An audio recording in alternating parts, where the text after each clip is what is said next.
Tapos na ba dyan? Hanggang isang layer ka pa rin. Kakatapos ka na to, sir. Nagmamadali ka ba, sir? Ang tagal mo naman dyan. Kanina ka pa yan. Sir, solo ka lang kasi trabaho dito, sir, eh. Pati nga, may mga palaman na ba yan? Wala pa rin palaman. Lagyan ko ba ng palaman to, sir? Pagbalik ko, dapat may mga palaman na yan, ha? Kasi, Lalagyan ko ng palaman. oo, nagmamadali na yung may-ari, eh. Grado ka, sir, ha? Pagbalik ko, dapat, ano na yan, ha? Tapos na yan, ha? Palaman na yan, ha? Oo, sige, sir. Iisantuhin kita. Lagyan to ng palaman to.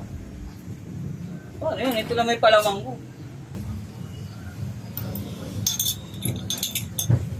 Okay na ba yan? Ano yan? Lalagyan ko ng palaman, sir. Ha? Lalagyan ko ng palaman. Ano pa? Ano pa naman? Palaman, chismis. Hindi ganyan pa naman. Sabi ko pa naman na simento. Ay, simento ba, sir? Hindi mo Ano ginagawa mo?